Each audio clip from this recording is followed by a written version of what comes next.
Good afternoon. Again, open your book on page 179 and we're going to discuss about evaluating algebraic expressions.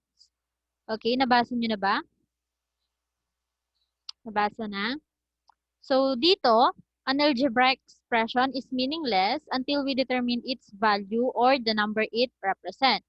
For example, in the algebraic expression 8x plus 5, we know that x is variable, tama? And we can substitute any number for x.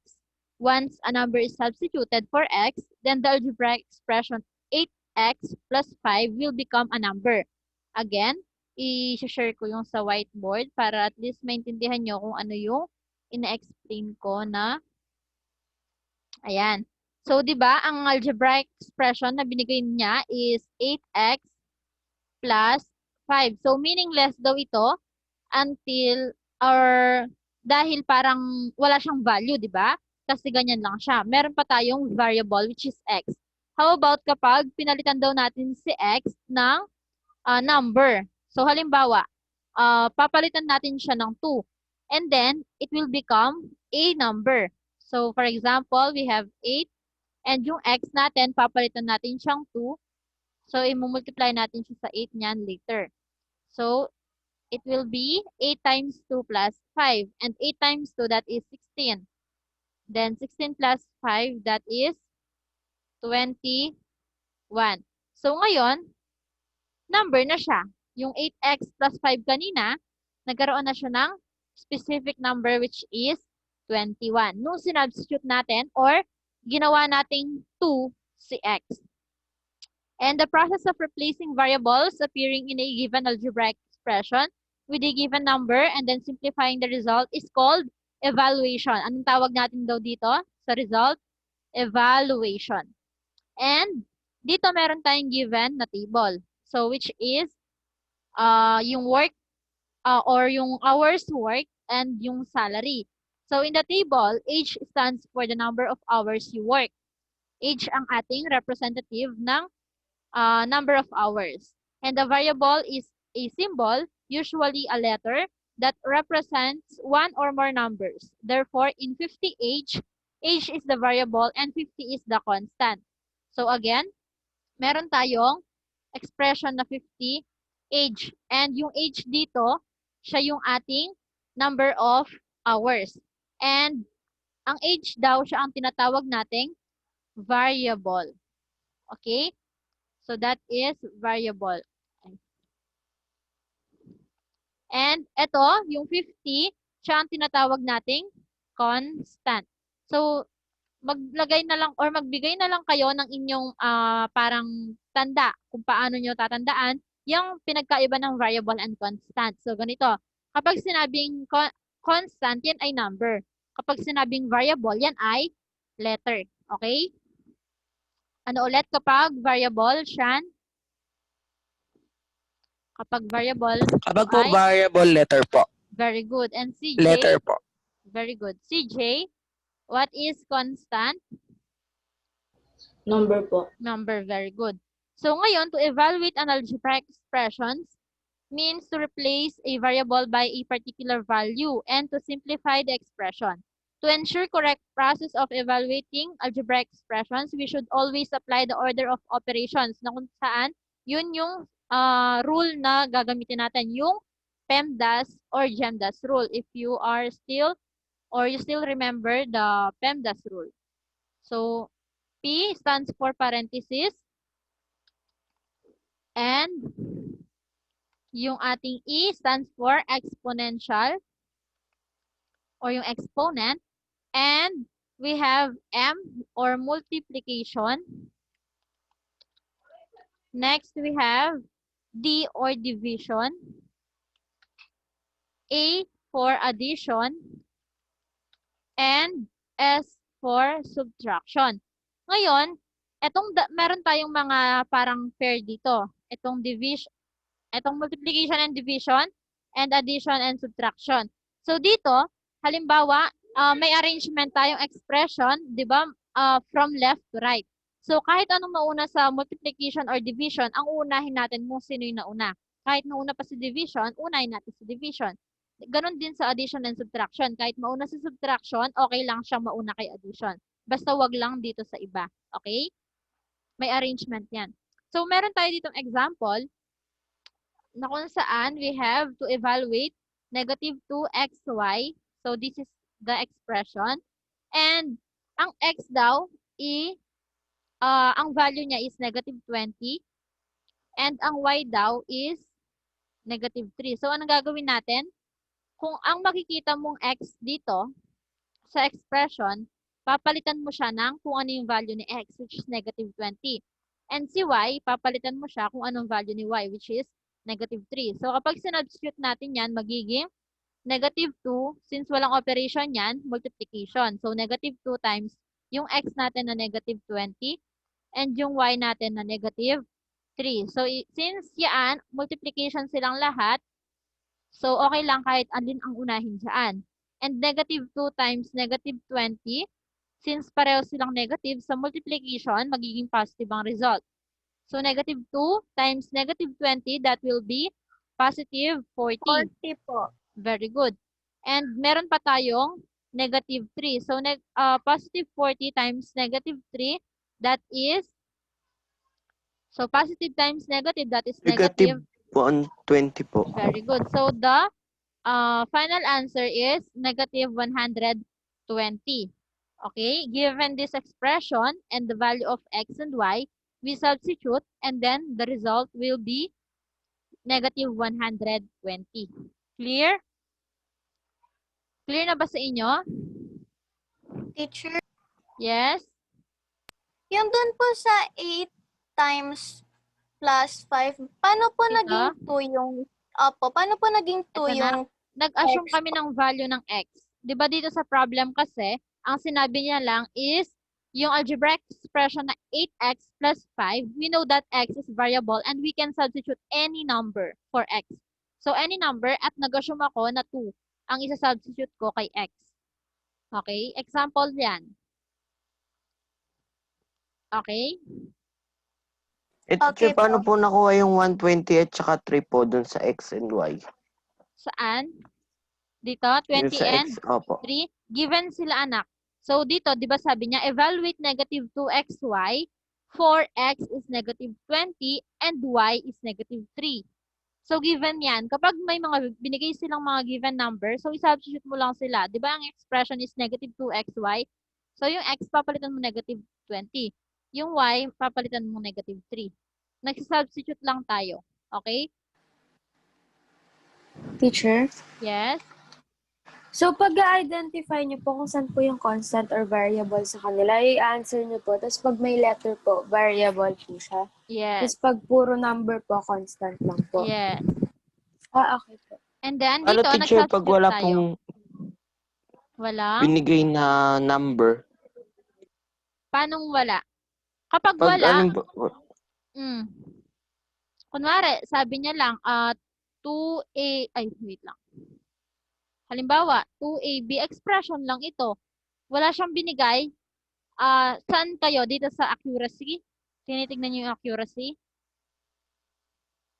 Dito kasi, nag-identify lang siya ng constant and variable. So, ang constant mo ay 2 at ang variable mo ay A and B. Pero kapag mag-evaluate tayo, ito yung gagamitin natin. Hindi pwedeng walang given na value yung mga variables. Kasi ano yung substitute natin sa kanila? 'Di ba? Kasi para maging number siya, kailangan may substitute tayo dun sa mga variable. Para wala nang matirang variable dito sa expression natin. Okay? Clear? Teacher, naguguluhan pa rin po ako dun, teacher, sa Ay, x ba't and nabura? paano po naging 2. Given yun, anak, yung 2. Given yung 2, Okay. anak. Oo. Ay, ba't na-erase lagi yun? Okay na? Naintindihan Okay na? na po. Sige. Clear ko lang ito. Ngayon, meron tayo dito another example. We have negative x over negative 4 plus 2y divided by b. So, dito, kung papansinin nyo, meron na naman siyang binigay. 4, sabi niya, x is equal to negative 20 and y is equal to 6 and b is equal to negative 1. So, ang gagawin mo lang is to substitute. Yung x, papalitan mo negative 20. Yung y, papalitan mo 6. Yung b, papalitan mo negative 1. So, magiging, again, yung x dito, papalitan, since negative siya, and ang x mo ay negative 20. Ayan. And then, negative 4 plus 2. Ang y mo, 6, minus ang b mo, negative 1. Huwag kayong papalito. Halimbawa, negative x. Hindi pwedeng negative tapos yung x mo, 20 na lang. Dapat, negative tapos ang x mo ay since negative 20. So, negative 20 pa rin siya. Tapos dito, b. Minus, tapos yung b mo ay negative 1. Okay?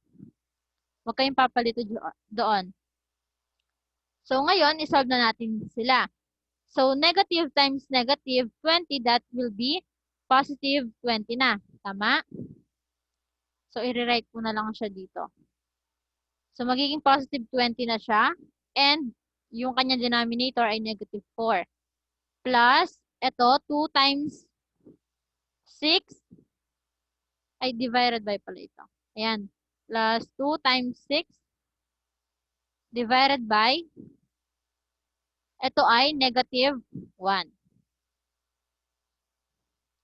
Ayan. Ngayon, using PEMDAS rule. Ano ang mauuna? Addition o division? Division. Division po. And 2 times 6, that is 12, divided by negative 1. Ha? O, sige. Wait lang. Para mas clear. Masyado kasing marami yung operation dito. Ayan. Meron tayong division, addition, multiplication, division. So, since mauna ang division, 20 divided by negative 4, that is negative 5. And then, add.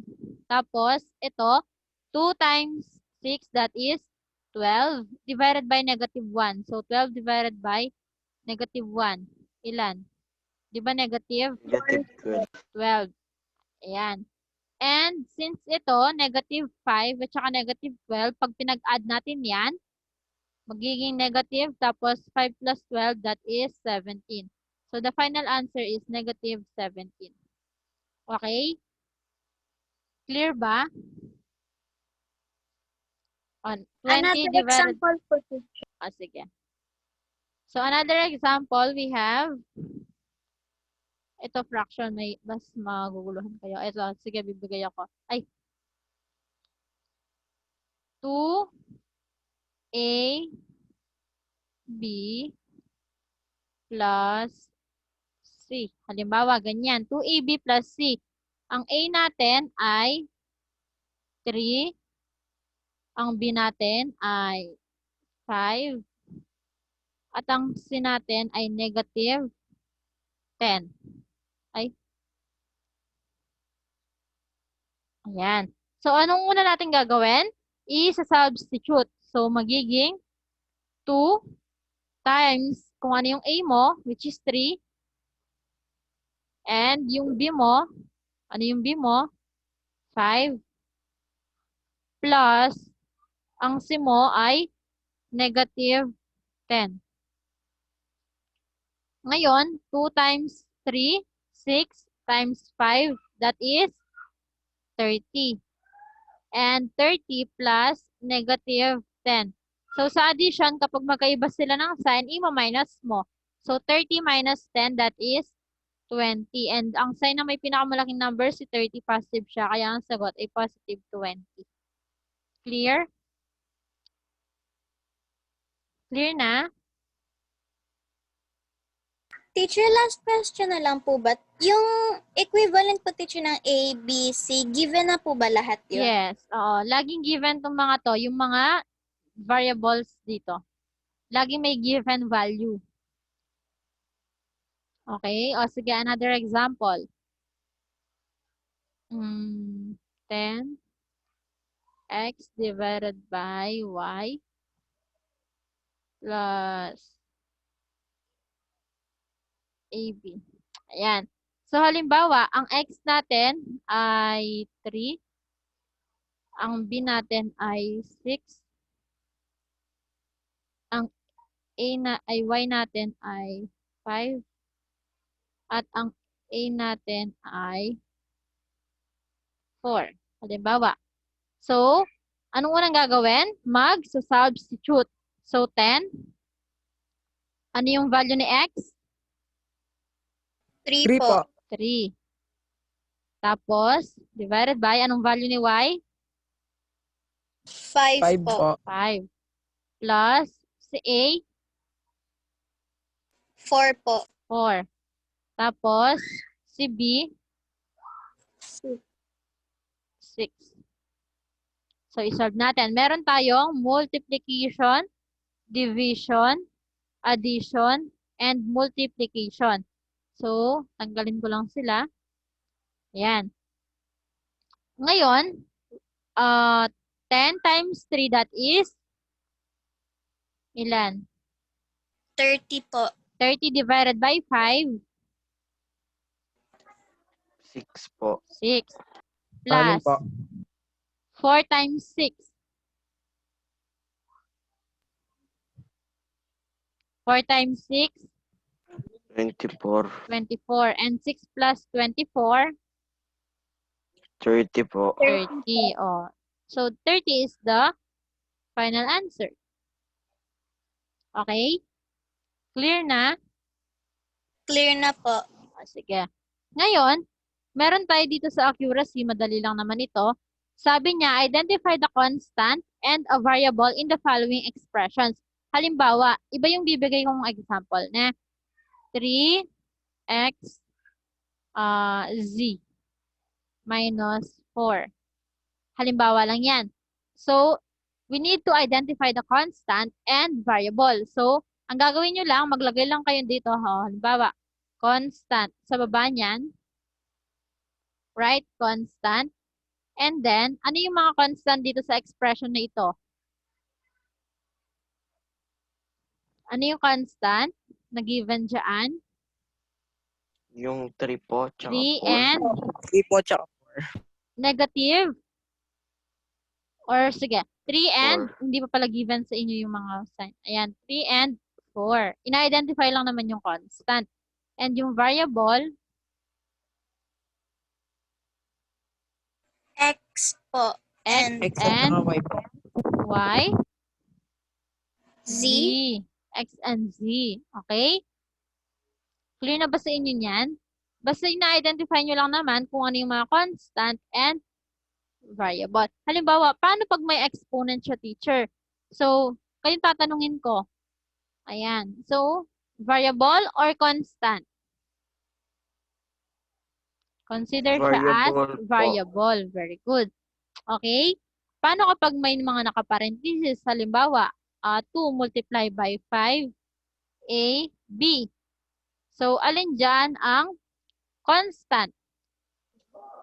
Yung 2 2, 5 and po. 5. Tapos yung variable A and B. Okay?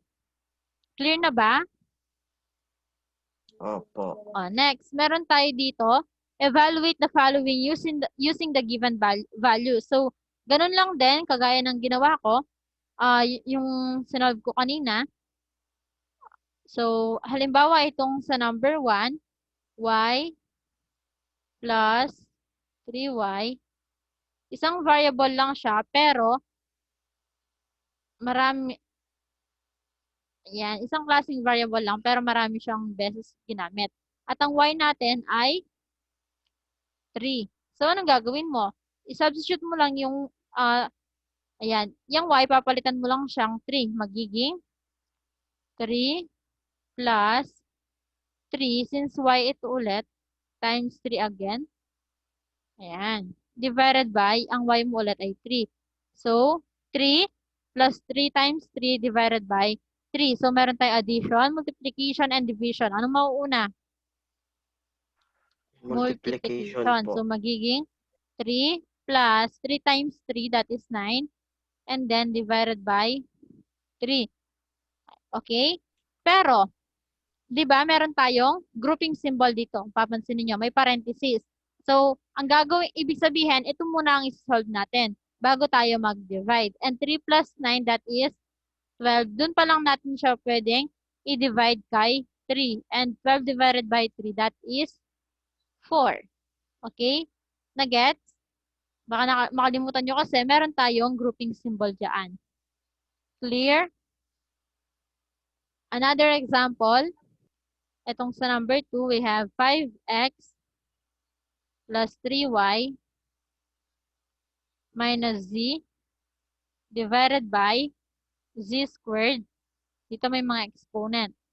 Minus y squared minus x squared. So, ano yung mga given dito? Meron tayong x is 2 at ang y mo ay 3, ang z mo ay 4. Palitan mo lang sila. So, meron tayong 5 at ang x mo ay 2 plus 3y. Ang y mo ay 3 minus z. Ang z mo ay 4. Divided by, ang z mo ay 4. So, 4 tapos yung exponent na 2 minus, ang y mo ay 3 tapos exponent na 2 minus, ang x mo ay 2 tapos exponent na 2. So, di ba, ang gagawin natin is yung mga may exponent muna. Tama? Ito kasi, consider lang siya as multiplication kahit naka-parenthesis siya. Consider siya as multiplication kasi walang operation sa gitna. And unahin natin yung mga exponent. So, 4 squared, that is ilan? 4 squared, di ba 4 times 4? Uy, di ba yung sa exponent?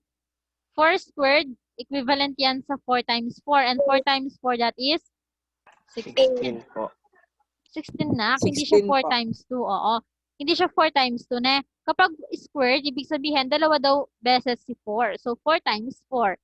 And dito naman, minus, tapos, 3 squared, that is 3 times 3. Ilan? 9 po. 9. And then minus 4 ay 2 times 2, that is 4. Ayan. Tapos ito niyan, 5 times 2, that is 10. Plus 3 times 3, that is 9. Minus 4. So, isolve natin. 10 plus 9